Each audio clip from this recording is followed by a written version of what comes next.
Halo,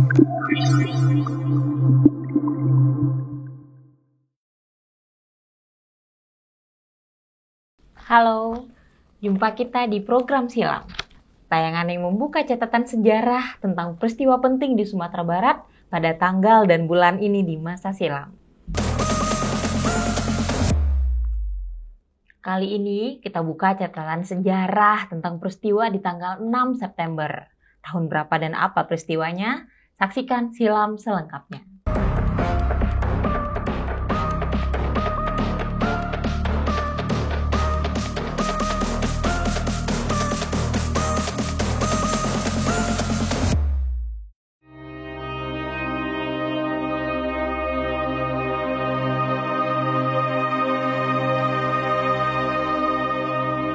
Kita ke kota Bukit Tinggi. Di sana pada 1957 dideklarasikan Gerakan Bersama Anti Komunis atau GEBAK. Peristiwa itu tertulis dalam buku Perlawanan Seorang Pejuang biografi Kolonel Ahmad Hussein yang ditulis Mestika Z dan Hasril Caniago. Meski dideklarasikan di Bukit Tinggi, namun perjalanan GEBAK sudah dimulai dari Kota Padang 2 hari sebelumnya atau 4 September. Hal itu ditulis Audrey Kahim dalam buku Dari Pemberontakan ke Integrasi Sumatera Barat dan Politik Indonesia 1926 hingga 1998. GEBAK merupakan gerakan masyarakat Sumatera Tengah untuk menentang ajaran dan aksi-aksi kaum komunis. Gerakan ini diisi berbagai unsur masyarakat, partai politik, ulama, pemuka adat, dan militer.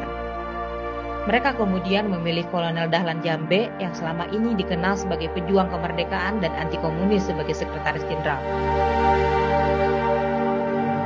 Menurut Kahin, Dahlan Jambe yang merupakan putra ulama besar Minangkabau, Syekh Jamil Jambe, bahkan mendorong permusuhan secara terbuka dengan komunis.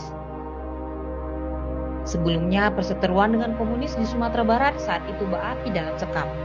Apalagi PKI sudah menentang Dewan Banteng sejak Desember 1956 dan meminta dibubarkan. Hanya sehari setelah GEBAK berdiri, Letnan Kolonel Ahmad Hussein yang juga bergabung di dalamnya berhasil memasukkan anti komunisme sebagai satu dari 6 poin tuntutan daerah yang ditandatangani bersama tokoh lain di Sumatera.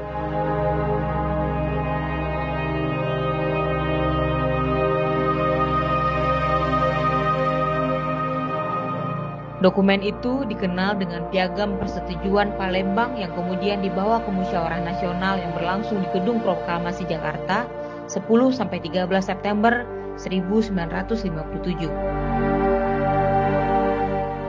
Sebagai Sekjen GEBAK, Dahlan Jambe terus berkoordinasi dengan gerakan anti komunis di daerah lain.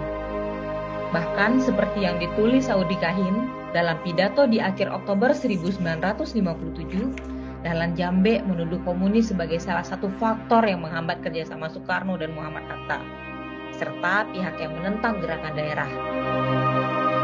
Akhirnya gerakan serupa muncul di berbagai tempat, khususnya di Sumatera. Partai Komunis Indonesia sempat memiliki banyak pengikut di Sumatera Tengah. Namun, pamornya masih kalah dibanding partai lain yang bernafas Islam. Terbukti pada pemilu 1955, PKI hanya mendapatkan 1 kursi untuk DPR. Mereka kalah oleh Masyumi dan Perti, bahkan dengan selisih suara signifikan. Demikian silam kali ini, sampai jumpa esok hari dengan peristiwa penting lainnya di masa silam. Saya, Sonya Andomo, salam.